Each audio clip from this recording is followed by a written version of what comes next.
Fala aí, Brasil, meu povo, minha pova, meus amores, minhas amoras, como estamos? Estamos bem, graças a Deus e sempre. Sempre estamos bem, precisamos estar, porque o bem é a luz, é a irradiação do divino, gente, do próprio Deus, tá?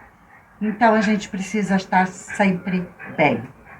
Bom, meu povo, minha pova, amores e amoras, hoje eu vou trazer uma questão diferente, tá? Esse vídeo é um vídeo de ação de graça, ou seja, é um ato de dar graças a Deus. Esse vídeo é minha forma de agradecer, tá? E eu quero que todos participem desse vídeo, que assistam até o final. Eu quero que todos recebam esse meu compartilhamento dessa ação de graça, porque esse meu compartilhamento, gente, é porque eu quero que todos vocês, cada um de vocês, receba de alguma forma o que eu recebi, tá? O reforço da fé, tá? A certeza de existir um Deus grandioso, tá? Isso eu quero compartilhar com vocês, tá bom? É sobre hoje, dia 13/5. Já vou avisar, vou fazer um aspas aqui, fecha aqui, um parênteses aqui. Gente, toda vez que eu faço um vídeo, dei alguma coisa errada.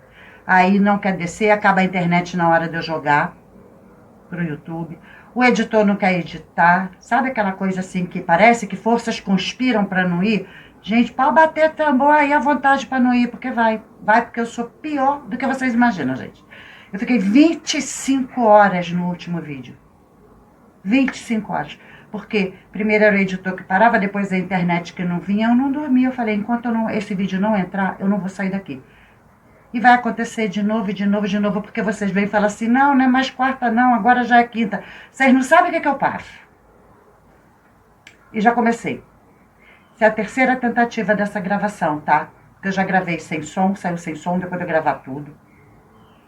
Perdi, enfim, é a terceira tentativa. Eu tô fazendo essa aspas para vocês entenderem que eu vou fazer esse vídeo ou dar datas. Mas, se o vídeo chegar até vocês correm, porque eu sei que vocês correm, já estão ali quando eu jogo, e a data não for a que eu estou falando, vocês já sabem o que aconteceu nesse vídeo e em todos. Tá bom? E me ajudem a orar. É. Então, gente, voltemos. Dia 13 de outubro de 2005, ou seja, exatamente 20 anos. Eu vou falar atrás, mas não precisa, né, gente? Há 20 anos atrás, eu recebi, primeiro, uma grande provação de Deus. Uma grande provação. Foi o que eu chamo de batismo de fogo. A Bíblia fala de quem é batizado nas águas e no fogo. Eu fui batizada no fogo, gente. Sabe, literalmente no fogo espiritual. E eu quero compartilhar isso com vocês, porque depois dessa minha grande provação, depois desse meu batismo de fogo, eu recebi uma sequência de milagres. Não foi um milagre, foram muitos milagres em um único fato. E é isso que eu venho compartilhar com vocês. Porque eu tenho certeza que eu vou ajudar muita gente nesse compartilhamento dessa ação de graças. Tá bom? Então fique comigo, não sai daí não. E você que nem achou interessante, fica comigo, porque talvez você tenha sido escolhido para assistir esse vídeo, para enviar para alguém que você sabe que precisa. Tá bom? Então, é isso aí, gente. Vamos embora lá. Há 20 anos atrás, no dia 13 de outubro de 2005, tá? Eu passei pela pior prova da minha vida e recebi o melhor da minha vida, tá? Então eu vou começar. Por que esse dia? Esse dia foi quando a minha filha a minha primogênita, tá? Eu vou falar o nome dela porque é necessário, hoje pelo menos, a Thaísa, nasceu de novo. Tá aqui a fotinho dela, né? Vocês estão vendo, a cabecinha dela não tá quebrada, gente, tá operada. Isso foi uma neurocirurgia que ocorreu no dia 13 de outubro de 2005. E é sobre isso que nós vamos falar. Tá bom? Então, vamos começar do começo. Eu estava, gente, em 2005, me mudando para São Paulo. A minha intenção era viver em São Paulo, clinicar em São Paulo. Eu estava acabando de montar o meu consultório, tá? Lá, porque eu ia trabalhar lá, ia viver lá, tá?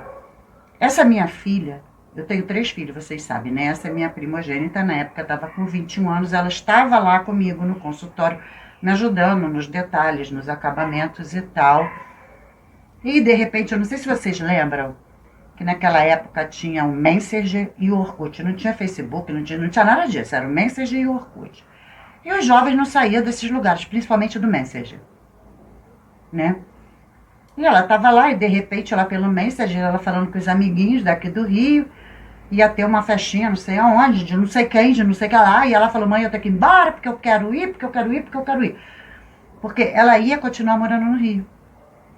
Eu moraria em São Paulo e ela, como maior de idade, ela tinha decidido ficar no Rio, né? Então, tudo bem. E eu falei, tá bom, mas não pode esperar. Não, não, não, não. E veio embora.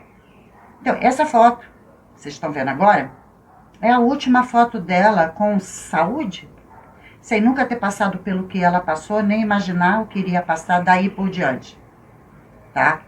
Esse dia foi um adeus a uma Thaísa, porque foi o início do renascimento de outra Thaísa, e vocês vão entender. Essa foi a foto, tá? É horrível, tá horrível, todas as fotos tá horrível, porque era a câmera digitalzinha que todo mundo tinha na época, lembra? Uma quadradinha? Não era do celular nem nada, então.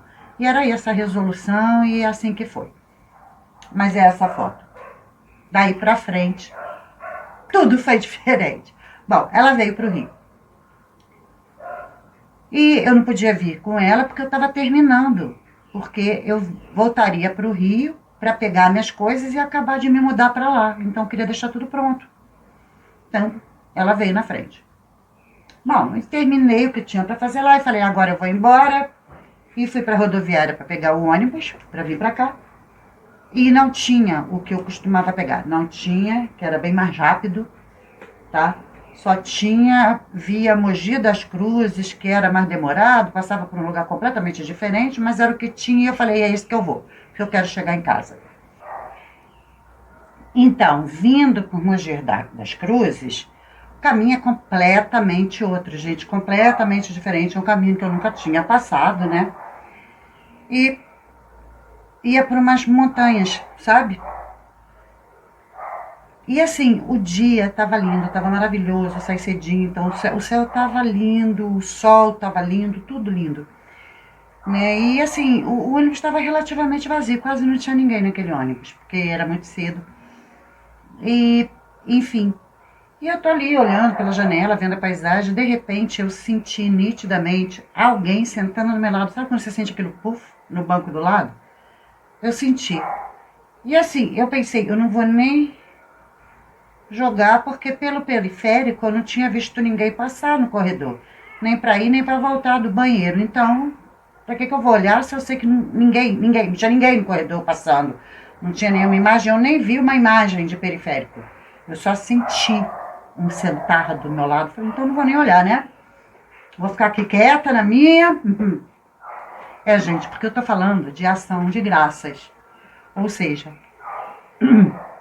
uma gratidão a um ato de Deus. Então, vai ficar nítido no decorrer que vinha de Deus. E eu não questiono o sobrenatural. Sentou ali, eu tô aqui, ó, na minha, né? Enfim, e eu continuei olhando. Eu falei, bom, não vi ninguém, então não é ninguém, não tem nada que olhar pro lado. E de repente, gente, aquilo, vou falar aquilo porque eu não vi ninguém, mas aquele que sentou do meu lado começou a falar comigo, por telepatia, claro, né? E veio aquela voz assim, eu olhando.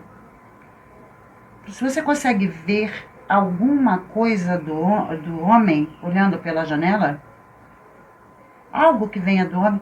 Gente, eu olhava para aquela montanha, para aquele dia lindo, e não tinha uma casinha, uma chaminé, uma fumacinha, um nada.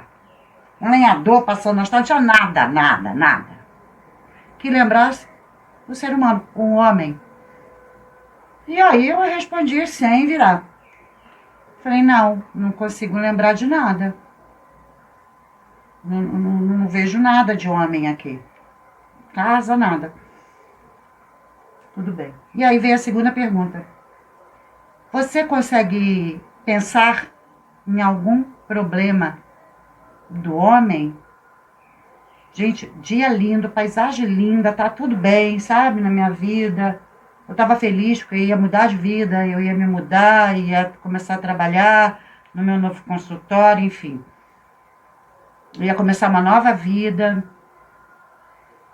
E falei, não consigo lembrar de problema nenhum de homem. Não, não dá para pensar nisso agora. E aí a voz respondeu para mim, é assim que Deus te quer. Em cima da montanha. Porque ele vive na montanha. E na montanha em que ele vive, na altura em que ele vive, ele não consegue olhar o tamaninho do homem, nada que venha do homem, porque é mínimo. Não tem condição de ver do alto a condição humana. E ele desconhece pelo mesmo motivo problemas do homem. Ele não consegue ver o problema, o tamanho do problema do homem, porque ele está na montanha em que ele vive. E é assim que ele quer que você fique, que você permaneça na montanha. E aí, né, tá, tá, entendi, mas não entendi. Por que para mim? Por que aquele recado? Por que estava falando comigo? Tava tudo bem, eu não tava com problema nenhum de ser humano, né? E aí eu falei, tá, tudo bem, mas acho que não tem porquê. E aí ele falou, aconteça o que acontecer, não desça da montanha. E aí eu entendi que a coisa era um pouquinho mais pesada, mais séria. E buguei mais ainda, gente. Eu falei, gente, isso não é para mim. O mensageiro errou para quem ele ia mandar mensagem, né? E sem olhar. Em momento nenhum eu virei para olhar. Mas eu falei, olha, muito obrigada, mas eu acho que você errou. Não é para mim. Tá tudo bem comigo. E ele repetiu mais enfaticamente. Aconteça o que acontecer, não desça da montanha. Deus te quer na montanha. E pufo. E aí eu senti aquela coisa como quem levantou e foi. E eu falei, tá, mas eu acho que ele errou, gente. Não vou falar pra Deus que o mensageiro errou. Pra quem ia mandar mensagem. Tá tudo bem comigo. Enfim, eu pensei nisso por uns 2 segundos e voltei pra paisagem e esqueci o assunto. Porque eu acreditei que o mensageiro errou o endereço. Né? Bom, e foi assim. Eu não me lembrei até o momento em que foi preciso lembrar. Cheguei aqui, estava tudo muito bem, tudo muito bom, né? Thaísa estava bem, passamos o dia bem, até que na hora de eu dormir ela falou para mim, mãe, posso dormir com você? Eu falei, meu Deus, coisa boa, depois de velha, gente. Filho pedir para dormir com a gente, vem para cá, dorme com mamãe, deita aí. E ela deitou. E no meio da noite, né, assim como só tinha Orkut, Messenger e os computadores ainda, meu Deus do céu, a internet era uma porcaria, não era aquela internet de escada, era aqueles negócios. E eu preferia ler livros. Hoje em dia, gente, eu não tenho esse hábito tanto de ler tantos livros, porque eu leio arquivos e até livros na internet, que é mais fácil. Mas não era o caso. Então ela dormiu e eu fiquei lendo meu livro. Até que lá, pelas tantas, a cama começou a chacoalhar e eu olhei e ela estava tendo uma convulsão bem pesada. Pesado ao ponto, gente, de quando eu vi que ela estava debatendo, e como ela nunca tinha tido uma convulsão, não sabia nem o que era aquilo direito, eu imaginei ser uma, mas, né? Fiquei meio assim no que fazer, e a cabeceira da minha cama era a estante. Era uma estante comprida, assim, grande. E tinha umas garrafas decorativas na cabeceira. E ela chacoalhou tanto que uma das garrafas caiu na cara dela, porque as garrafas começaram a cair, uma caiu na cara. E ela não acordou. Falei, então não adianta eu tentar acordar, porque ela tomou-lhe uma pancada e não acordou. Como é que faz? E tudo bem. E de repente parou. O que houve? Botei as garrafinhas no lugar e tal. Falei, vou esperar ela acordar. E de manhã ela acordou com a cara roxa. Mãe, o que aconteceu? Eu falei, ué, eu tô esperando você acordar pra saber o que aconteceu, porque eu não sei o que aconteceu. Quero que você me conte. E aí ela falou, não sei, não lembro de nada, não senti nada. Falei, então vamos para o médico, pra gente saber o que aconteceu aqui. E fomos para o médico. Contamos o que aconteceu e ele abriu um leque de opções, tá? Sobre o que causaria uma convulsão. Entre outras coisas, epilepsia, que ela nunca teve, hipotermia, que não era o caso, e um tumor na cabeça. Ele falou, bom, como a gente, né, a gente descartou quase todos os casos descartáveis, como epilepsia e hipotermia, vamos investigar. Vamos fazer uma tomografia computadorizada e eu vou encaminhar para o neuro. E assim foi. Fizemos a tomografia e tal. Ficamos aguardando. O meu irmão estava de mudança para um outro apartamento e eu estava ajudando ele na coisa do apartamento, né, no quesito mudança e tal. E no dia que era para pegar o exame, eu pedi ao pai dela para pegar. Olha, pega o exame, deixa em cima da mesa, quando eu chegar eu dou uma olhada, porque eu não posso, estou aqui trabalhando aqui no apartamento, e tudo bem. E eu só cheguei em casa de madrugada, aquele dia. E aí estava o envelope em cima da mesa, e do lado da mesa tem uma cadeira que é a minha cadeira de oração, que é uma cadeira meio especial, meio troninho, sabe? E eu sempre usei aquela cadeira para ficar conversando com Deus na madrugada, meu momento, assim. E eu sentei na cadeira, peguei o envelope e fui olhar. Puxei e ali estava escrito meningioma, tamanho tal, localização tal. Por uma questão de preservar a quem vai receber esse vídeo, eu não vou falar o tamanho, a localização, para não assustar. Tá? Porque alguém pode estar com esse diagnóstico agora e, né, começar, porque eu vou contar algumas coisas de prognóstico e aí não vai nem querer ouvir o final, então vamos pular essa parte um pouquinho, tá? Mas era um meningioma, tamanho tal, localização tal. E aí quando eu li, eu pensei assim, meningioma, eu não sei o que é. Mas meninge, eu sei o que é meninge, né? É uma membrana protetora do cérebro. E oma, eu também sei o que é um tumor. Oma é tumor. Então, meningioma, tumor na meninge. Falei, meu Deus, a minha filha tá com tumor na meninge. E aí, sabe quando você pira? Porque você pensa assim, gente, meningite, que é uma inflamação, é uma coisa, né? Já, meu Deus, é apavorante, mata e tal, aquelas coisas todas que a gente pensa. Um problema na meninge, um tumor. E aí, quando eu ia despencar de desespero, veio a voz lá do ônibus na montanha. Aconteça o que acontecer, não desça da montanha. Gente, quando aquela voz refletiu, ecoou aqui.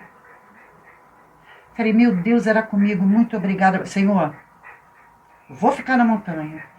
Não vou largar sua mão, mas não larga a minha, por favor. Não me deixa sair da montanha, nem que eu queira. Se eu começar a escorregar, me puxa. Eu não posso sair dessa montanha. Eu quero ficar aqui nessa montanha com o Senhor. Me ajuda a ficar aqui com o Senhor. Tá aqui, minha filha, esse problema, vamos embora junto. Eu vou correr atrás. Não me deixe escorregar. Eu não vou falar com quem não necessita, eu só vou falar com aqueles que realmente podem interferir, porque eu vou confiar no Senhor e não vou sair da montanha. E, gente, eu não dividi com ninguém. Com ninguém. Nem com a minha filha eu expliquei a situação direito. Nem com o pai, nem com a mãe, nem com... Quer dizer, só com o meu irmão vocês vão entender por quê. E tudo bem. Né? O motivo de eu estar me mudando para São Paulo é que eu tinha acabado acabado não é bem o termo, mas eu tinha me separado, né? E tinha conhecido uma pessoa, estava começando uma outra história de um outro relacionamento, um novo projeto de vida, e dentro desse projeto de vida cabia a minha mudança para São Paulo e estabelecer meu consultório lá. Por quê? Porque esta pessoa, a qual estava começando um relacionamento, era anestesiologista em São Paulo, médico anestesiologista. Nas horas vagas, ele fazia atendimento psicanalítico, era psicanalista e foi ele que me incentivou, enfim. A psicanálise não está em questão aqui, tá? E eu vou explicar, tá? A história do anestesiologista. Por que anestesiologista? Porque todo mundo fala assim, anestesista. Gente, tem uma pequena diferença e a gente vai entender isso aqui agora, tá? O que acontece? Anestesista. Dentista é anestesista, dá uma anestesiazinha local, né? Veterinário e etc e tal. Mas anestesiologista é aquele anestesista de centro cirúrgico. Aquele que desliga, se é que me entendem, e depois liga o paciente. Toda a responsabilidade da cirurgia recai um grande percentual no anestesiologista, tá? Ou seja, é o anestesista de centro cirúrgico, para ficar bem claro. Até por conta disso que quem tem plano de saúde, né, que tem que fazer cirurgia e tal, sempre paga o anestesista, que é o anestesiologista, em separado. Por quê? Porque o anestesiologista de centro cirúrgico, ele não é fixo de um hospital, até pelo cargo dele, ele está em vários hospitais, porque são poucos esses números, então eles ficam ali, rodando os hospitais, né? Onde tem cirurgias mais pesadas e tal, eles ficam ali. Então, por que o plano de saúde você tem que pagar separado? Eles até te reembolsam, porque eles não têm no hospital deles, não faz parte da equipe. Eles estão, né? Eles são nômades, são solitários. E essa era a função dele. Então, ele me ligou no dia seguinte, porque ele sabia que ia sair o resultado, e eu estava indo para o meu irmão terminar o negócio lá do apartamento dele. E aí ele me ligou e falou, e aí? Aí eu falei, olha, deu hemangioma, e ele estancou. Eu falei, não precisa se preocupar, eu já entendi o que é. E ele falou, olha, faz o seguinte, vem para cá, para São Paulo, porque eu vou falar com os amigos cirurgiões, os neurocirurgiões, vamos ver, a gente vai arrumar o melhor para você e tal, vamos ver o que a gente pode fazer, enfim. Né, porque ele só trabalhava com cirurgiões, com neuros e etc, né, cirurgiões. Então ele conhecia os melhores dos melhores hospitais de São Paulo. E o meu irmão, por um acaso, era advogado do Sindicato dos Médicos do Rio de Janeiro. Tá? Porque para você ser advogado de médico, você tem que ter um diferencial, você tem que fazer medicina legal para entender um pouco de medicina, porque como é que você vai advogar sem entender o que é que você está advogando? É diferente de crime, de civil, de não sei o que, né? Porque você tem que entender se houve negligência médica, qual o grau de negligência, para você advogar. Então tem que fazer a tal da medicina legal. E você convive, lógico, com médicos, né? Porque eles é que te chamam. Então, meu irmão tinha muito conhecimento dos médicos daqui do Rio. neurocirurgiões também. E aí eu fiquei com essas duas opções, né? Ou tratar no Rio ou em São Paulo. E os dois começaram a agilizar reuniões comigo, com neurocirurgiões para resolver esse problema, né? Fizemos, quando eu levei no médico que tinha pedido a tomo, ele falou, olha, eu vou pedir uma ressonância e encaminhar você para neurocirurgia, porque você precisa de uma neurocirurgia urgente. Porque a localização e o tamanho já está passando a comprometer e vai ser complicado, nós precisamos retirar. E também não vai ser simples essa retirada. Ok. E aí eu comecei a ir Rio e São Paulo, né? Eu fiquei nesse negócio de ponte aérea, vou para Rio, vou para São Paulo, vou para o Rio, falo com um médico lá, falo com outro aqui, né? E, enfim, neurocirurgiões, gente, aí começou uma enxurrada de prognóstico, cada um pior que o outro. Quando eles olhavam, né? E eu fiz a ressonância, que é mais detalhada, tamanho, locômetro, porque é meio 3D, sei lá, enfim. E o negócio ficou pior, gente. Era assim, olha, é para ontem essa cirurgia, tem que tirar, porque senão creu, tá?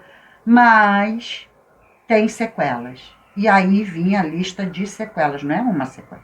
Vinha listas, tá. E assim, cada uma pior que a outra. Vai ficar em cadeira de roda, vai perder a visão, vai perder a audição, não vai conseguir falar. E isso, sabe aquele negócio assim, tipo, se correr o bicho pega, se ficar o bicho come. Né? Então é assim, vai para a cirurgia para manter a vida, ou a sobrevida, mas não vai ser mais a mesma. Ou isso, ou aquilo, ou isso, ou gente, eu não vou delinear para não apavorar. Diagnósticos. Com prognóstico, mas foi tudo que eu ouvi dos dois lados dos grandes médicos Rio e São Paulo. Tá? Porque eu tive essa chance. Pela pessoa que eu estava e pelo meu irmão. Então eu tive essa oportunidade, graças a Deus. Mas nem por causa disso facilitou a minha vida, só piorou. Porque talvez se eu estivesse no SUS, eu não ia saber metade do que eu já estava sabendo de informação para pirar o cabeção. Mas eu ficava pensando, não vou descer da montanha. E, como eu falei para vocês, eu não contei para ninguém, nem para minha filha, tudo que estava acontecendo ali. Eu só falei para ela, filha, o teu exame deu um probleminha, a gente está correndo atrás, assim que eu definir como é que a gente vai cuidar do teu problema, a gente vai cuidar do teu problema. O que você precisa saber? Tem uma coisinha aí na tua cabeça que não pertence a você. E isso vai ter que ir para a lata do lixo e a gente vai ter que fazer uma cirurgia para jogar. O que não é teu não vai ficar em você. E é só o que você precisa saber e pronto. Você só vai ficar com o que é teu. E contei para ninguém, ainda falei para ela, eu não quero que teus avós saibam, para não se preocupar, os teus tios, porque era um problema meu com a montanha. Né? O meu irmão e a pessoa que estava comigo poderiam me ajudar. Então eles sabiam. Tá? E eu também não quero definir essa pessoa e tal, porque não está. Daqui a pouco eu conto para vocês o que aconteceu. Deus é Deus, gente, e tudo. Quando eu falei para vocês, é uma sequência, tá? E aí, tudo bem. E eu acabei me definindo. Depois de passar por todos, escolher todos e tal, os dois falaram para mim, olha, agora é com você, decide para onde você quer ir, com quem você quer trabalhar, porque a gente já... E quem você escolher, aonde você definir, a gente abre essa porta. E eu escolhi aqui no Rio mesmo, tá? Segundo rege a lenda, é o... Desculpa a expressão, gente, mas é a expressão que se usa, né? O pica das galáxias, tá? Mas eu não escolhi por ele ser o pica. Eu escolhi porque me falaram que ele era cristão e que ele e a equipe dele oravam antes de qualquer cirurgia, enfim. Questões espirituais que tem a ver com a montanha, né? Eu falei, bom, vai ele. E decidi, e aí na véspera do que seria a cirurgia da minha filha, ele me ligou e falou, você pode trazer ela para passar pela junta médica que vai estar comigo no centro cirúrgico para a gente definir detalhes. Eu falei, ok, tudo bem. E levei ela. E cheguei lá, gente. A equipe reunida e tal. E aí eles falaram tudo de novo, que não precisava, porque eu já sabia. Na frente dela, ela não sabia de nada. Olha, vai ser assim, assim, assim, assim, assim, corre o risco disso, corre o risco daquilo, corre o risco... E lá vai tudo, o prognóstico de novo e tal, e ela ficando apavorada, apavorada, que ela tinha a menor ideia do que estava acontecendo com ela, e ela não era uma criancinha, vocês viram a foto, né? Ela tinha 21 anos, já tem 20 anos, então eu dedurei sem querer a idade dela, né? Bom, enfim. E depois de tudo, falei, aham, aham, aham, tipo com aquela cara de, pô, não precisa falar, né, cara? É, aham. Mas tudo bem. Aí ele virou e falou assim, bom, então agora só falta a senhora assinar o termo de responsabilidade. Gente, vocês vão me chamar de louca. Minha filha, toda vez que lembra desse detalhe, ela fala, minha mãe era maluca. Não é, é Deus. É Deus. E aí, quando ele falou, a senhora tem que assinar o termo de responsabilidade, eu falei, oi? Assinar o quê? Não, não vou assinar. Como não, mãe? Tá tudo preparado. Eu falei, exatamente. Gente, olha só. Eu não fiz medicina, quanto mais neurocirurgia. Eu não entendo nada disso. Eu nem presente vou estar no centro cirúrgico. Eu não vou fazer nada do que vocês vão fazer. Por que que eu é que tenho que me responsabilizar pelo que eu não entendo e que não vou estar presente e que não vou testemunhar? Se vocês é que estudaram para fazer o que vão fazer, a responsabilidade é de vocês. Vocês têm diploma para ser responsável pelo que fazem, eu não. Não, mas é praxe, porque é lei, porque é isso. Porque não interessa o que é, eu não vou assinar aquilo que eu não posso ser responsável. Gente, vocês não estão entendendo a confusão que eu arrumei naquele hospital. A confusão, disse-me, disse o blá blá blá. Minha filha desesperada. E não, e não, e não, e não, e não. Daqui a pouco eu me revoltei, né? Me revoltei, né? Gente, eu tô brincando com português, tá? Antes que fale. Eu, hein? Enfim, peguei minha filha e falei, vambora daqui. Não quero mais nada não, vambora. E saí arrastando. Minha filha chorando. Aí veio um dos médicos que tava lá na reunião. Falei, mãe, vem cá, por favor, vamos conversar aqui, vamos negociar. Perdoa tudo, aquilo tudo que a senhora escutou lá e tal. Mas vamos, mãe, assim, né? Não vou. E vim embora. Minha filha, gente, olha, o hospital é bem longe de casa. Também não vou dizer nem o nome e nem o nome do neurocirurgião, nem o nome do hospital, para não causar para eles aquilo que não tem a ver com eles, tem a ver comigo, com a minha história e com o trabalho de Deus. Tá? Então, eu não quero comprometer ninguém. Fui eu que falei não. Eles não fizeram nada de errado. Que não mande a lei e a praxe, né? Mas, enfim. E minha filha veio chorando de lá até aqui. Mãe, eu vou morrer. E eu falava para ela, você vai morrer, eu vou morrer, teu pai vai morrer, teus irmãos vão morrer, teus avós vão morrer, todo mundo vai morrer quando Deus quiser. Quando Deus não quiser, ninguém vai morrer. Deixa ele resolver isso. E ela chorando e eu falando de lá até aqui, gente. Quando eu cheguei aqui, o telefone tocou. E assim, dos hospitais, das opções que eu tinha, que foram maravilhosas, todas, graças a Deus, eu não tinha me direcionado, até porque não era tão fácil assim, que era o INCA, o principal daqui do Rio, que é da Cruz Vermelha. Aí tocou o telefone, é da casa da Thaís, eu falei, é a mãe dela que está falando, é. Ah, aqui é do INCA, da Cruz Vermelha e tal. Nós ficamos sabendo do caso da Thaís, a senhora pode trazer ela aqui para uma avaliação? Gente, isso não acontece. Nós estamos falando de Brasil. Em outro lugar do mundo, na Suíça, sei lá onde, primeiro mundo, talvez isso aconteça, mas no Brasil, gente, um hospital ligar para um paciente que não é deles e falar, pode vir aqui porque a gente soube desse caso. Se não é Deus, é o quê? Falei, claro, pois não. Falei, olha, só que sempre tem, né? Mas era Deus. Só que a senhora vai fazer o seguinte, como o nome dela não está aqui, ela não é, a senhora vai no setor tal, fala não sei o quê, fala isso, fala aquilo, que a gente vai puxar. Falei, tudo bem. As famosas tretas, né, gente? E eu nem sabia quem é que estava armando aquelas tretas. Bom, em cima eu sabia, que embaixo nunca soube.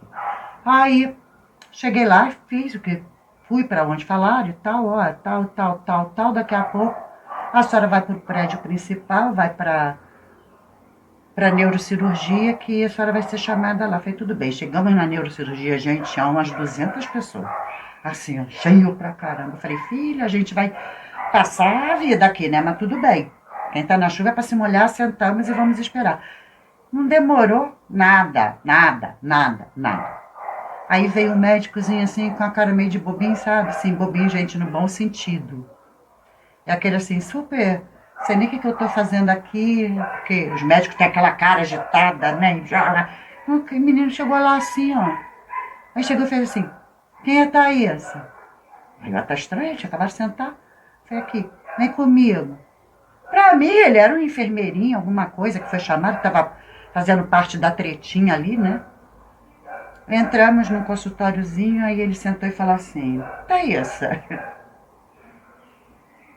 eu tô vendo aqui que o seu caso, tudo e tudo, e você passou pelo doutor fulano. E Thaísa não respondia, olhou pra minha cara, né? Tipo, aquela louca ali não deixou. Aí eu fui e contei tudo. Ele, mãe, conta. Eu contei tudo.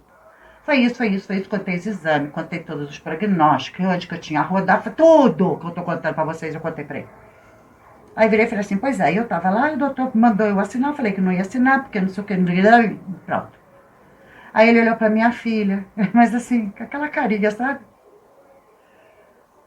Uma tranquilidade, gente. Aí virou e falou assim, Thaísa, o doutor fulano é o melhor neurocirurgião que nós temos na América Latina. Ele é referência em neurocirurgia nesse tratamento específico. Ele é a referência. Aí minha filha olhou pra minha cara, tipo assim, você me matou, você decretou a minha morte, né? Ela olhando. Só que ele deu continuidade. Aí ele virou e falou assim, só que ele não é Deus. E ele foi meu professor. Olha, gente, eu dispensei o professor daquele cara de bobão. Só que ele não é Deus. Quando ele falou só que ele não é Deus, sabe, a voz que ecoou no meu ouvido foi a voz que eu escutei dentro do ônibus sentado do meu lado. Só que ele não é Deus. E aí eu olhei para a cara do que eu achava com carinha de bobão, doutor João Carlos Campos, neurocirurgião de cabeça e pescoço do INCA.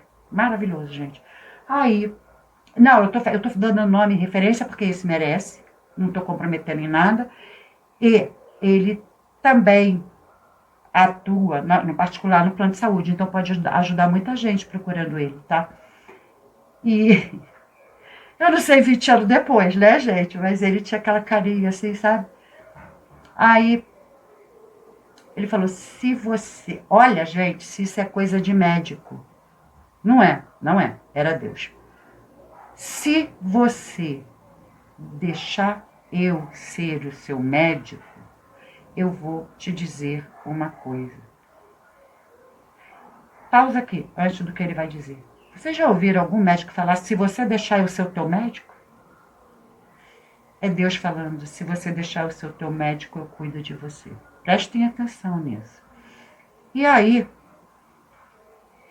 ele falou, e vou te dizer uma coisa, em lugar nenhum do mundo, doutor João, eu vou te dedar, mas, né?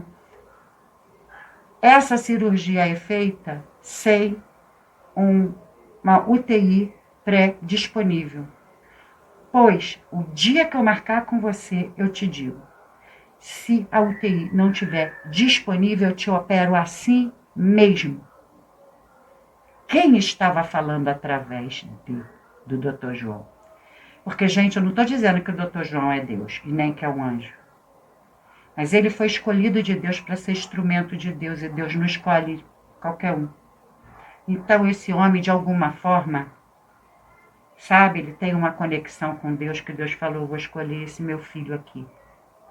E nunca tive notícia que ele orava antes de operar. Se ora ou não ora, não sei.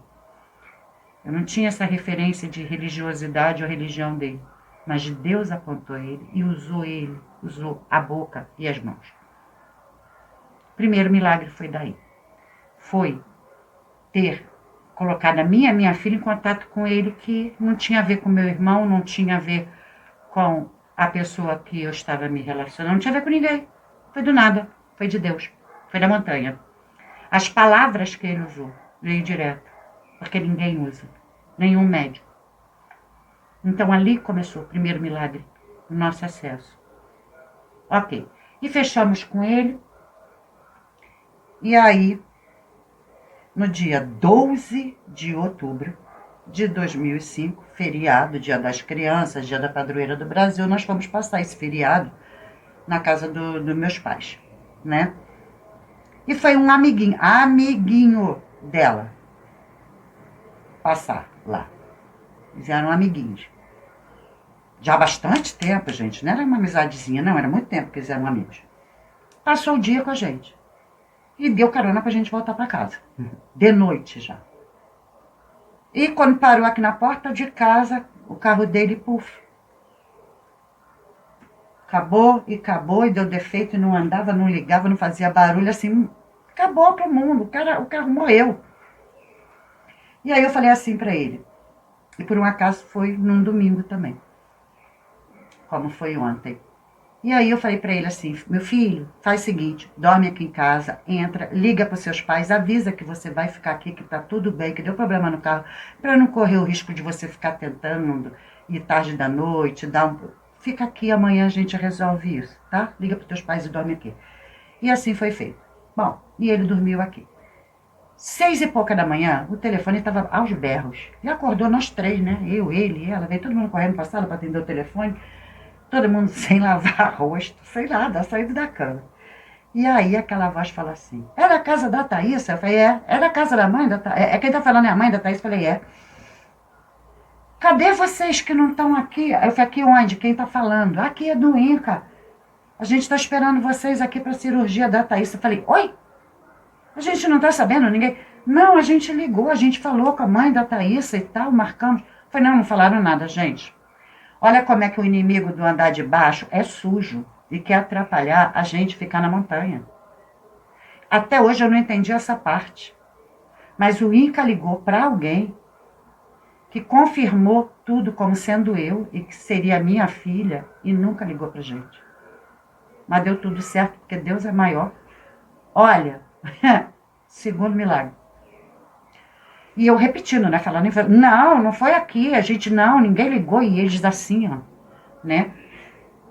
Aí eu falei assim, então vem, corre que dá tempo. Corre, mas não demora. A senhora tem que estar aqui. Acho que meia hora, sei lá, gente, é longinho. Nisso, o amiguinho da minha filha tinha ido no carro. Pegou a carteirinha dele, a chave do carro e falou, vambora, tia. Entrava no carro e ó, pimba, sem lavar rosto, sem nada. Fomos que nem os malucos. Gente, o carro que estava na porta esperando para levar a gente, tinha morrido, mas morrido é de morrer, de sumir, de não ter carro, de não dar sinal de vida. O carro foi que foi, tá lá. A gente chegou lá, saiu da cama. Mas o carro foi, gente, não é um milagre.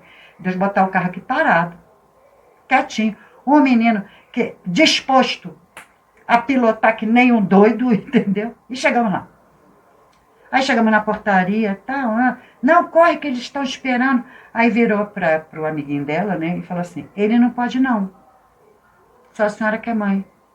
Aí eu falei assim, mas ele é o noivo. Não era nada, gente.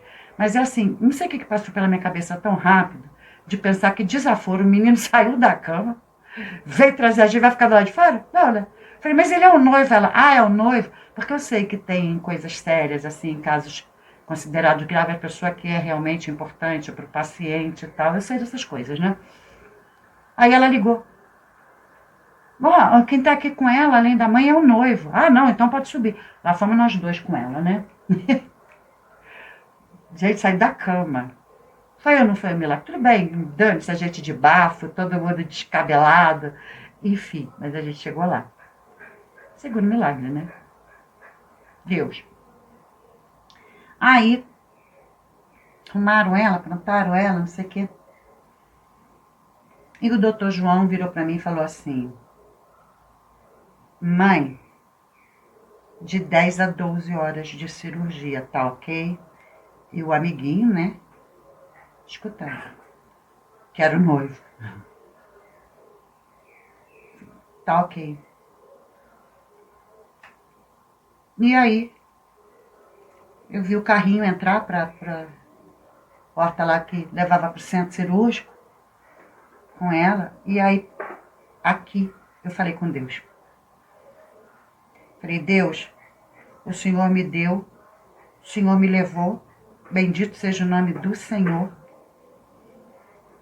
E obrigada pelo tempo que o Senhor deixou ela ser minha filha.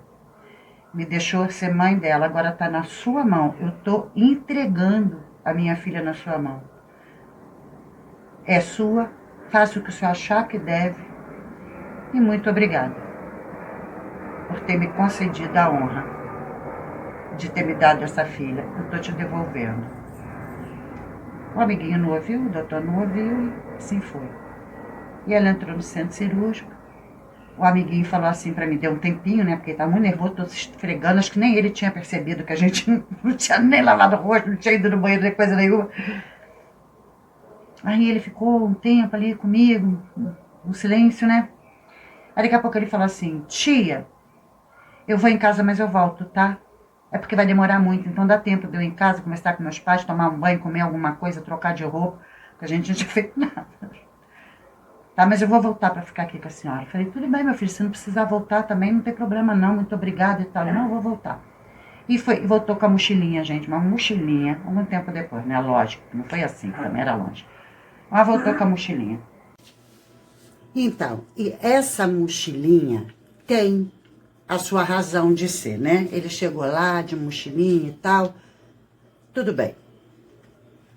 E bom, gente, daqui a pouco eu vou falar pra vocês, vocês vão entender essa razão de ser. E aí, o que aconteceu? Assim que ele chegou, logo depois que ele chegou, né? A gente olhou pra direção da porta do centro cirúrgico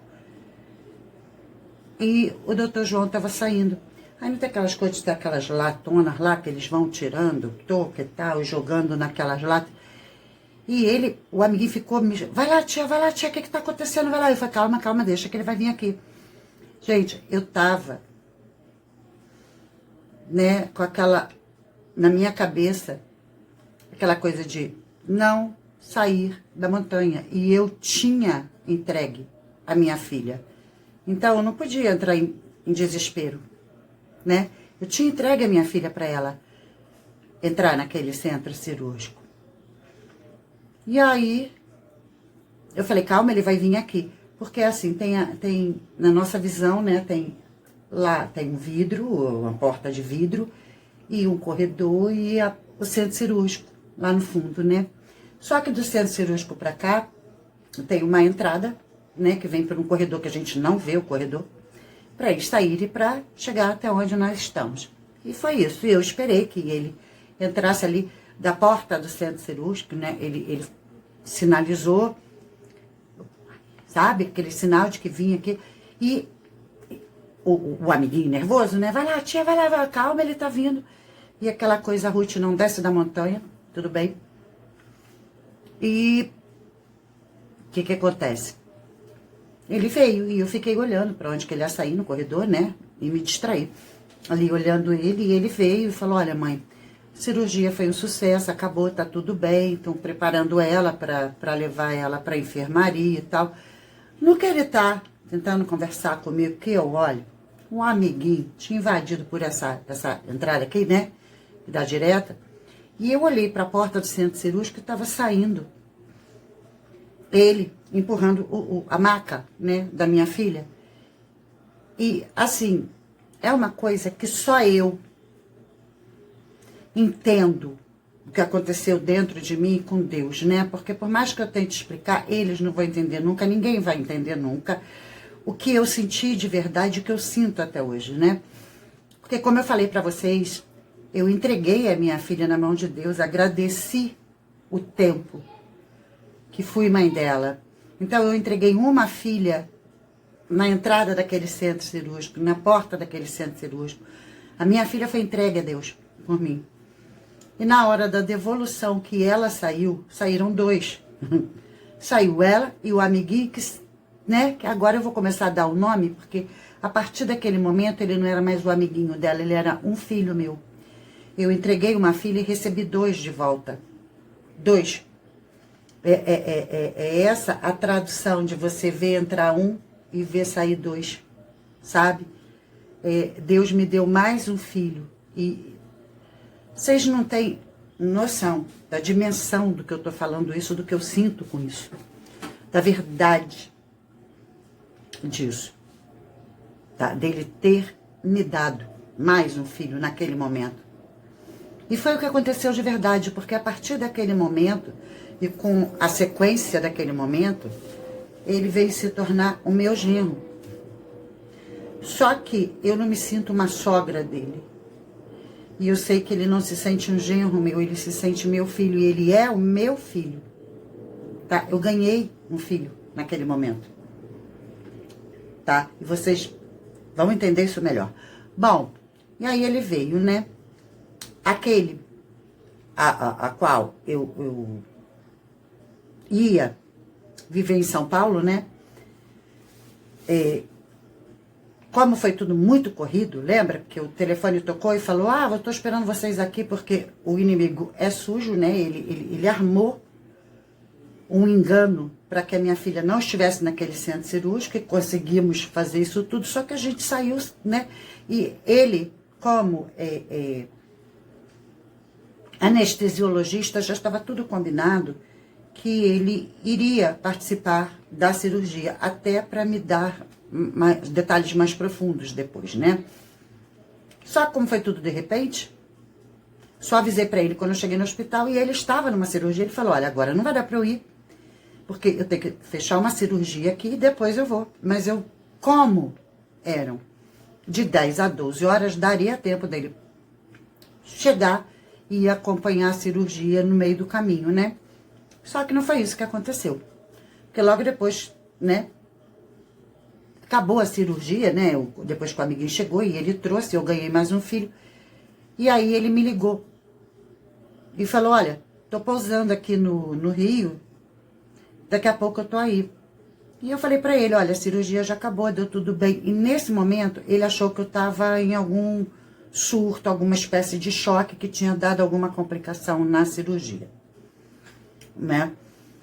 E aí, o que aconteceu? Ele começou a falar comigo assim, calma, tá tudo bem? Me explica, né? E eu tava percebendo que ele não tava acreditando, achou que eu tava surtada. E eu falei, acabou a cirurgia e tal, deu tudo certo, depois o doutor João vai falar melhor comigo, e ele, como é que você tá e tal? E nisso tá ouvindo eles, né? E ela passa por mim. E eu pego o celular que eu estava falando com ele e botei no ouvido dela. E falei, fala com ele. Aí ela falou assim, eu tô com fome. E quando eu voltei o celular, ele estava chorando do outro lado. Ele, como médico, acostumado em centro cirúrgico, a ver de tudo em centro cirúrgico, ele estava chorando. E ele falou, eu não acredito no que está acontecendo, eu estou tentando fugir de um reflexo azul, porque eu tive que apagar a luz de fundo, porque meu marido precisa dormir, né? E aí é onde ele dorme. Eu já falei pra vocês, isso aqui é meu closet. E aí, gente, o que aconteceu? Ele tava chorando, porque todos os anos de experiência dele em centros cirúrgicos, ele não podia acreditar nesse tempo devido ao que ele tinha visto e entendido do quadro dela e quanto tempo demoraria a cirurgia. Então, naquele momento, ele chorou porque ele falou, eu não acredito no que está acontecendo. Ou seja, ele, como médico, entendeu que ali havia um milagre. Entende? E foi isso, gente. E aí começou tudo. Tá? Ela foi para a enfermaria falando, consciente, e ela estava inconsciente. A cirurgia foi muito pesada, tá? Encerrou e tal. Não é aquela cirurgia que a pessoa fica consciente, não. E ela estava ali, bem, consciente. Ou seja, aquele tempo foi um pouco menor, né? Porque ela teve que voltar e tal, e eles verem como é que ela estava para poder tirar do centro cirúrgico. Então, foi menor ainda o tempo de cirurgia.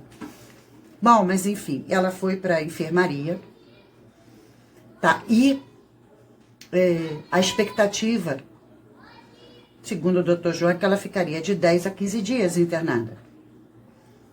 Tá? Para recuperação, para eles entenderem tudo. Só que, além dela sair consciente,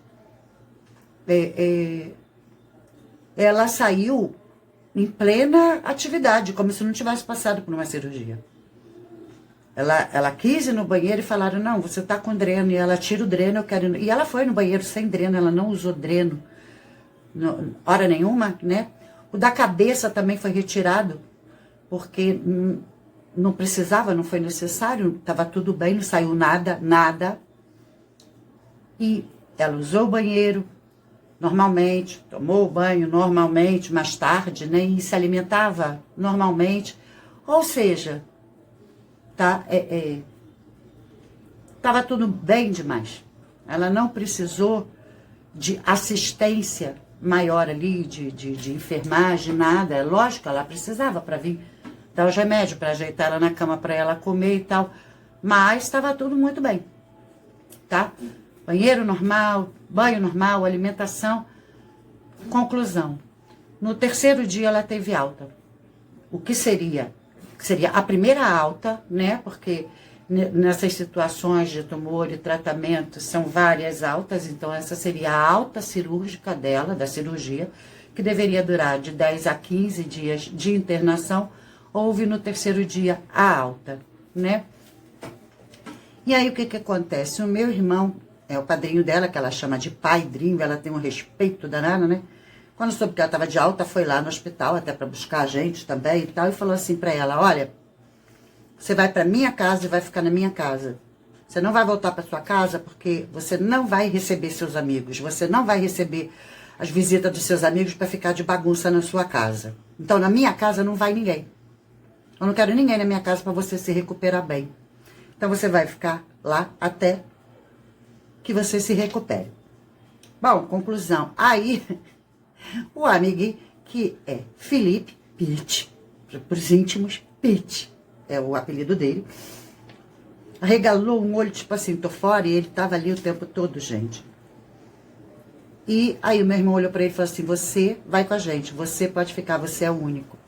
Por que disso, gente? É a história da mochilinha, né? Quando ele chegou com a mochilinha. Ela foi para a enfermaria e aí ele falou assim para mim, a gente viu que ela estava bem, que foi no banheiro sozinha, não quis ajuda, não quis enfermeiro, não quis usar nada, ela queria o banheiro e tal, e alimentação e tal. E aí ele virou para mim e falou assim, você pode ir para... Eu falei para ele, você pode ir para casa, meu filho. Ele falou, não, você pode ir para casa. Porque a gente saiu de manhã, você não comeu nada, você não cuidou de você, você não tomou um banho, nada, né? Porque, como eu falei, a gente saiu que nem dente a gente escovou. E aí, o que acontece? Ele falou, eu fui em casa e eu vim preparada, eu trouxe a mochila para ficar com ela. Eu vim preparada, então vai para casa, toma um banho, come alguma coisa, cuida das suas plantas, cuida dos cachorros, porque eu vim preparado, a mochilinha. Gente, e quando o meu irmão, né, falou que ele podia ir lá, foi ele com a mochilinha, e essa mochilinha, gente, depois veio aqui para casa e tá até hoje, essa coisa, né, porque ele, a partir daí, ele nunca mais voltou para casa dele, essa foi a verdade, tá? E ele foi para casa do meu irmão, bom, e uma semana depois, mais ou menos, né, quer dizer, uma semana exata, ele se estabeleceu na minha vida como meu genro, porque aí eles se resolveram, né? Porque eu e meu irmão demos uma forcinha, porque a gente sabia que tinha alguma coisa por trás, não é possível, gente. E, bom, no dia 20 de outubro de 2005, uma semana exata depois da cirurgia, eles se entenderam e ele tá na vida dela e na minha até hoje, nunca mais saiu. Do meu irmão, ele ficou lá me ajudando a cuidar dela. Quando nós viemos para casa, ele veio, tá? Mais tarde, fizeram um casamento no civil, foram no cartório, casaram. Eu fiz uma cerimônia religiosa, porque eu sou capelã pela teologia, então tá tudo bem. E estão juntos até hoje, felizes até hoje. Eu não acreditava em alma gêmea, eu acredito por conta deles. A família dele também não acreditava e acredita porque foram feitos um para o outro. É uma coisa linda, maravilhosa, a felicidade deles, que não parece que passou 20 anos, parece que eles estão juntos há 20 minutos, ainda rindo, né? Ainda brincando. Enfim. Então, houve essa sequência de milagres, né? Do tempo de cirurgia que foi reduzido à metade, da saída dela do centro cirúrgico, a internação dela hospitalar, que não precisou de dreno, não precisou de nada, alimentação normal, banheiro normal, vida normal. E aí veio a primeira alta, que é a alta hospitalar, né, com 3 dias, que também foi outro milagre. O milagre dela já vir com um marido futuro, né, e eu ganhar um filho, que foi um outro milagre, que eu falei pra vocês, eu vi um entrar e vi 2 saírem, né? E, assim, foi essa sequência, tá? E mais tarde, né? Porque foram, assim, um milagre de tempo medicamentoso pro primeiro acompanhamento, porque aí você vai reduzindo aos poucos. Enfim, gente, é uma série de tratamentos, tá? Diferenciados. E cada vez que se falava num tempo, olha, agora vai ser esse tempo, era reduzido para metade. Tanto que a alta definitiva, como todo mundo que entende um pouco de tratamento de tumores e tal, sabe que são 5 anos de acompanhamento. 5 anos para se ter certeza que a coisa realmente foi resolvida.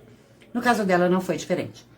Teríamos que aguardar 5 anos até ter certeza de tudo.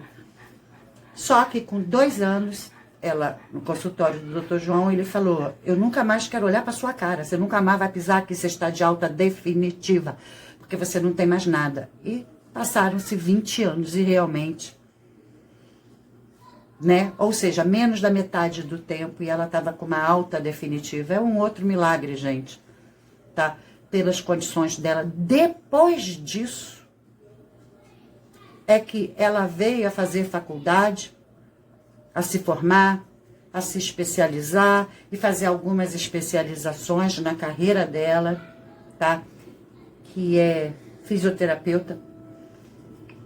Achava-se, no dia que o Dr. João foi dar alta hospitalar, ele me chamou no consultório dele e preparou uma documentação e falou, mãe, assina agora. Eu falei, o que é isso? Ele falou assim, é para aposentadoria dela, por invalidez, né, gente? Porque mexeu na cabeça e tinha todo um prognóstico. E ele não sabia, ele tinha acabado de operar. Que tipo de prognóstico viria daí pra frente a se cumprir, né? E eu falei assim pra ele, doutor João, eu não vou assinar não. Vamos fazer o seguinte, se eu precisar, eu volto e o senhor me dá. Vamos deixar ver como é que fica. Bom, esse detalhe é fundamental para entender que depois disso tudo, ela se formar, ela casar, ela ter a vida, por algum tempo, eles tiveram que morar comigo, né? Por tempo de observação, de avaliação, por insegurança minha, insegurança do meu genro, que é um filho, né? Que é o Pete. Nós ficamos juntinhos ali para termos certeza. Então eles ficaram 10 anos aqui, os 3. Depois, não, agora a gente vai voar.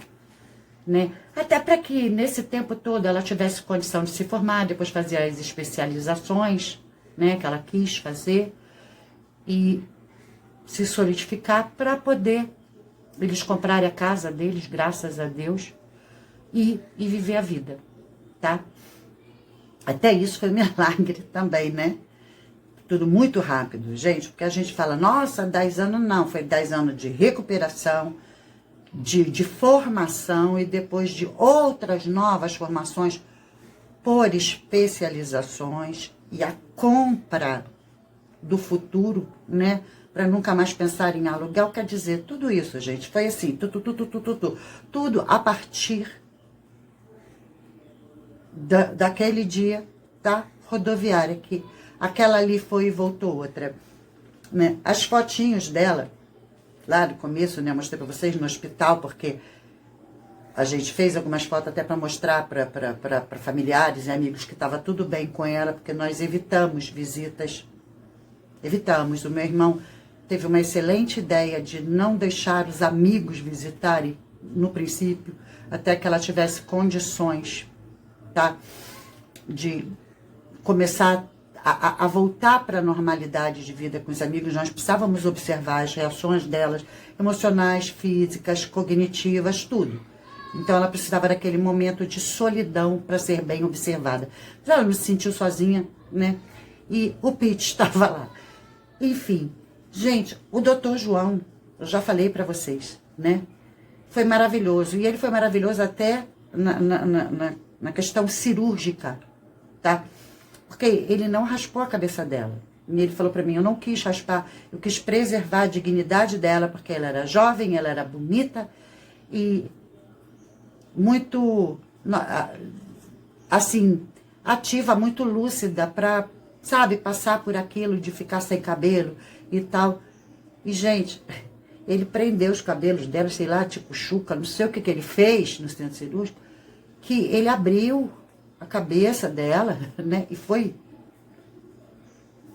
mas sem raspar, preservou. Ou seja, o dia que ela saiu do hospital, além dela estar sem aquele curativo que vocês viram, ela estava com um cabelinho que ninguém sabia. Porque vocês viram ela com aquela faixa, mas em pé, falando, conversando. Então, depois que ela teve essa alta, 3 dias depois, ninguém sabia nem que ela tinha passado por uma cirurgia, porque não tinha nem curativo, foi só os pontos para casa, para depois, mais tarde, ser tirado, né? Assim, os pontos. Ele foi maravilhoso, quer dizer, gente, foi uma sequência. Vocês estão entendendo que um fato, uma doença, um diagnóstico e uma sequência de milagres. Milagre do mensageiro sentar e conversar comigo, né?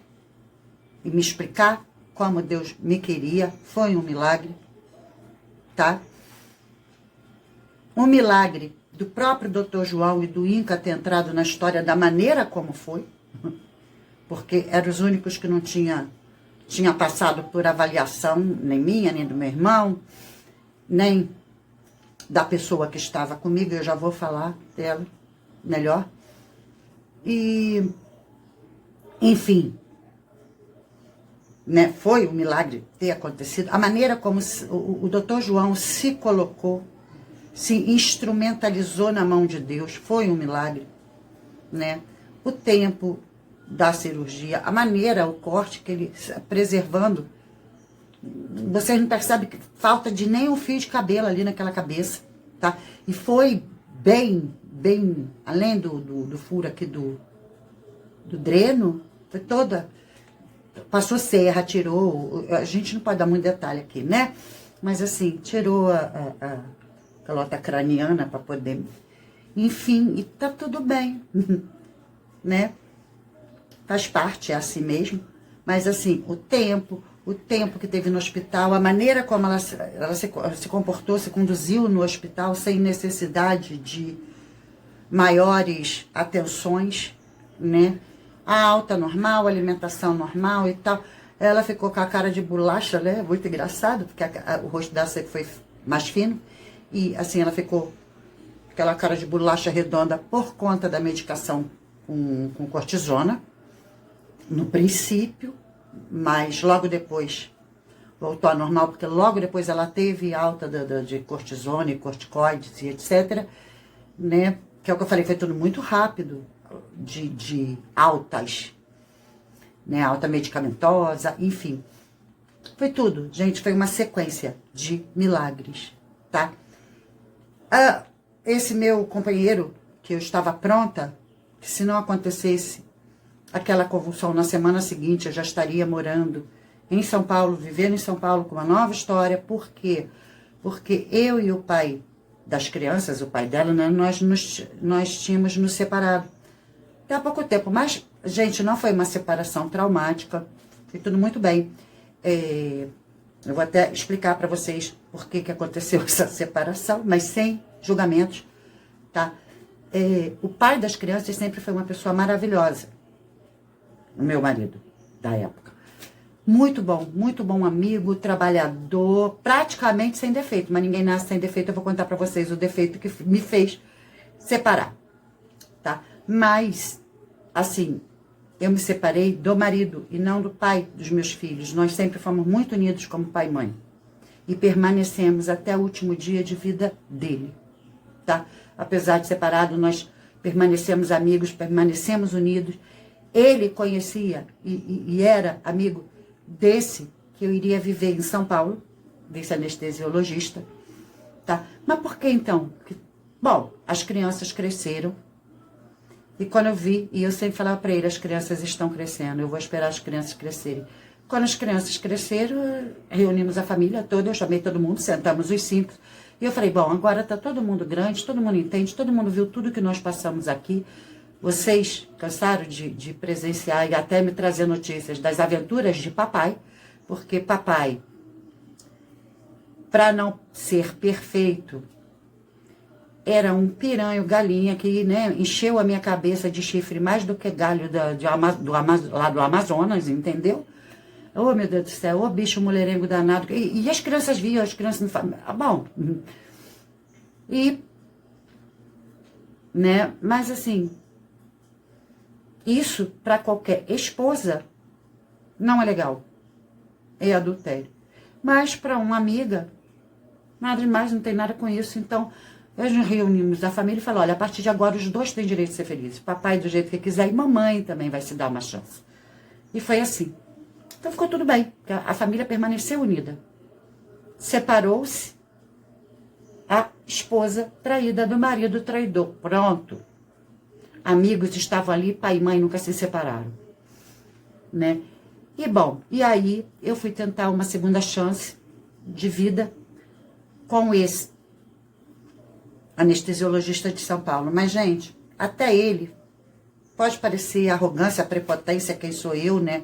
Fica chato de eu falar, mas até ele eu acho que fez parte desse milagre. Por quê? Porque ele apareceu um tempo antes, logo depois isso aconteceu. Ele foi muito participante, muito atuante, não só antes da cirurgia, me levando a médicos, conversando, me explicando tudo, como todo um acompanhamento médico ele fazia, porque é médico, é médico. A especialidade, né, era anestesiologia, mas ele era médico, então, e estava na área dele, tudo que aconteceu com ela. Então, assim, ele foi muito presente. Só que eu não pude me mudar para São Paulo e começar uma vida por conta do que aconteceu. Então, eu tinha no mínimo 5 anos para não sair de perto dela, né, que é a história do tempo. Para cura total, 5 anos. Então, eu tinha no mínimo 5 anos para ficar ali, ó, com ela. Então, eu não ia para São Paulo, eu não ia abrir mão desse cuidado. E ele não poderia vir para o Rio, porque a vida dele estava lá. A profissão, a carreira, tudo lá, né? E ele foi muito atuante, muito amigo, muito amigo. Só que, gente, logo depois que tudo isso aconteceu, e a alta total dela, vi que eu falei pra vocês, foi 2 anos, Deus já tinha chamado ele. Então parece que ele entrou na minha vida pra brincar de anjo, né? Mas não foi possível. O meu plano, ou os meus planos, não eram os planos de Deus. Então, Deus levou, ele teve um infarto. Enfim, eu me senti viúva, mas em cima da montanha. Em cima da montanha. Bom, logo depois apareceu o que hoje é o meu marido, que também era muito amigo do pai das crianças, até que Deus levou o pai das crianças. Então, assim, é meio engraçado, porque eu me sinto assim meio que viúva 2 vezes, né? Mas não, gente, eu não sou uma viúva negra. Planos de Deus, né? E a gente está falando dos milagres da minha filha, e esse entrou como milagre, né? Como partícipe para os milagres virem vindo, para portas serem abertas, e informações e assistência e tudo, tá? E eu sou muito grata a ele e a Deus por isso. Bom, é mais ou menos isso. Ganhei um filho. Ou seja, gente, foram muitos milagres. E por que eu quero contar isso para vocês? Primeiro, como eu já falei, é um ato de ação de graças, é um vídeo de agradecimento público, para que todos saibam, tá? Quem é Deus e o que Ele faz. Oiê!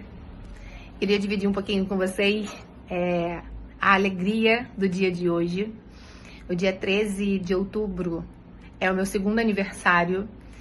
Há 20 anos atrás, eu fazia uma cirurgia da retirada de um tumor da minha cabeça. E isso, pra mim, me marcou absurdamente. Para aqueles que dividem o dia a dia comigo, sabem o quanto eu falo isso, que pra mim foi realmente um divisor de águas. Não que eu não era feliz, que eu não era alegre. Sim, sempre fui.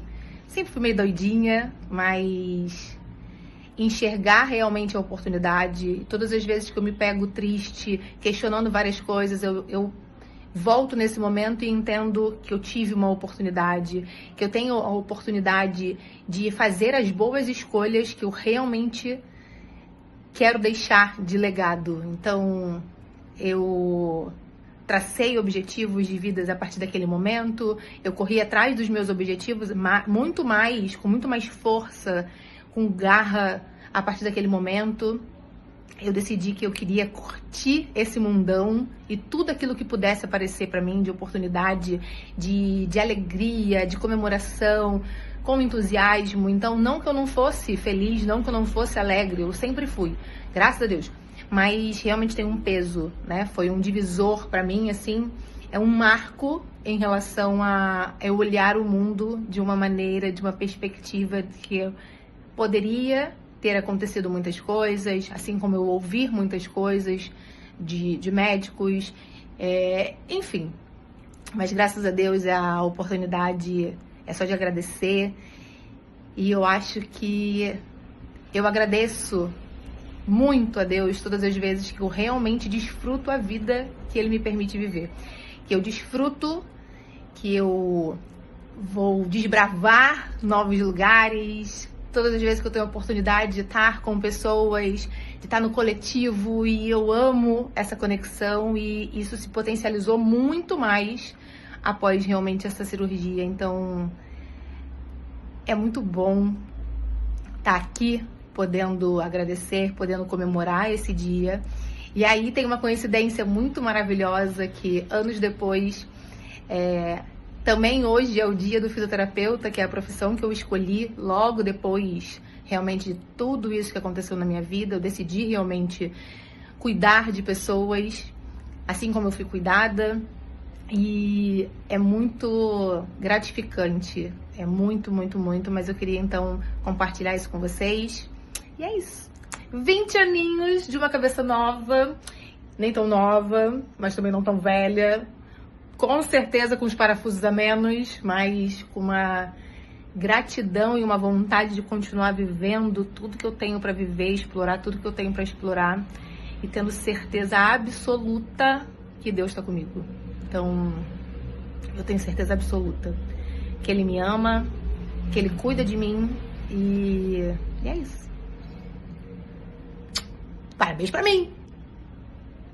Agora, eu vou falar um pouco de mim com relação a Deus, para que vocês entendam que não tem diferença nenhuma, tá? De mim para cada um de vocês. Eu não sou ninguém, eu não sou merecedora de nada, nunca fui.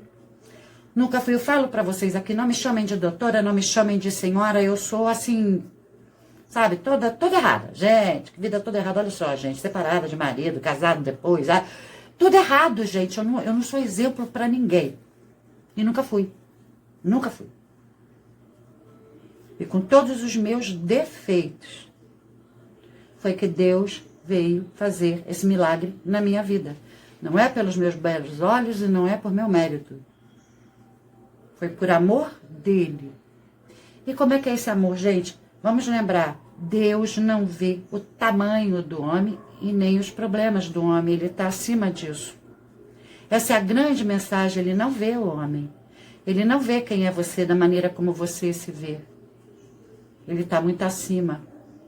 Ele não quer saber dos teus problemas humanos.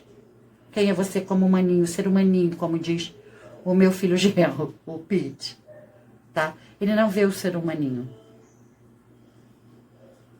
Agora, o amor dele é imensurável.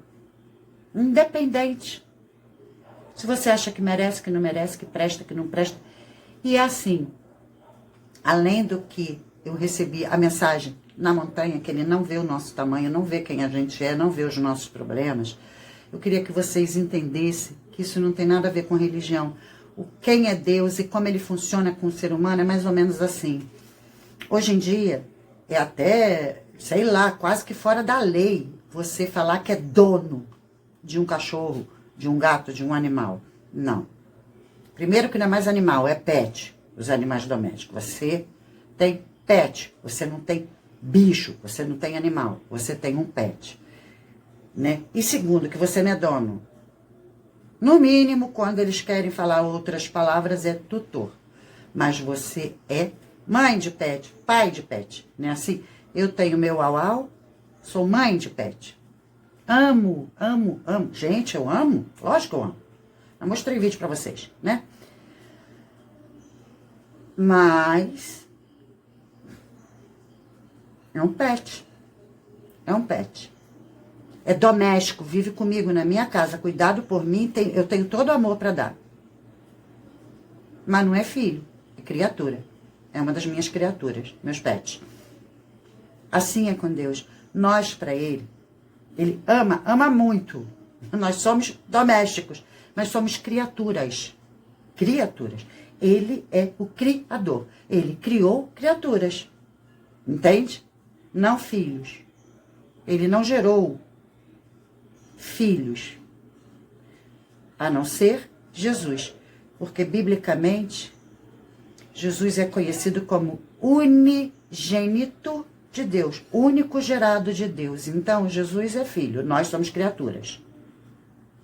Mas, e todo mundo fala assim, não, mas Deus é pai. Não, Deus não é pai. Para ter pai tem que ter uma condição, e essa condição eu vou mostrar para vocês agora, ou melhor, vou dizer para vocês agora. Qual a condição? Jesus, que é o unigênito, o único gerado. Tá? O que é ser filho? É a coisa da transferência sanguínea, consanguínea, DNA, sangue, certo? Jesus, como filho, derramou o sangue dele para nos comprar, para nos resgatar. Então, a ligação de sangue, de DNA para filiação, vem através de Jesus, de quem aceitou e entendeu isso. Esse sacrifício do derramamento de sangue da nossa compra. Isso nos torna filho de Deus por direito. Por quê? Pelo sangue de Cristo. Entendam bem. Tá? É assim. Então, ele é meu pai. E ele está disposto a ser pai de todos. Mas tem essa condiçãozinha da linhagem do sangue, tá? Da descendência sanguínea do unigênito, tá?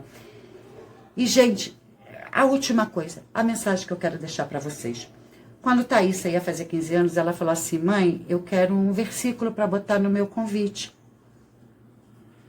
Qual que você acha legal? Eu falei, não sei, o convite é teu, o aniversário é teu, a vontade do versículo é teu, você que tem que decidir qual versículo. E ela foi na caixinha de promessa, que é aquela caixinha que você tira versículos bíblicos para reflexão, e ela retirou, o Senhor é o meu pastor, nada me faltará, Salmo 23, versículo 1. E ela falou, mãe, olha aqui e tal, é esse, será que é esse? Ah, eu falei, não sei, pede uma confirmação a Deus. Logo depois, ela ganhou um quadro de um amiguinho dela, da época, o Senhor é o meu pastor e nada me faltará, Salmo 23, versículo 1, e tinha um rio e tal. Ela falou, mãe, olha só o que eu ganhei e tal, é a confirmação. Eu falei, legal. Ela, então é isso que vai no meu convite. Meu pai chegou, aqui ela falou, vô, você não sabe o que aconteceu, e contou a história. E aí meu pai olhou serinho pra ela e falou assim, ô, neguinha, você sabe o que significa isso?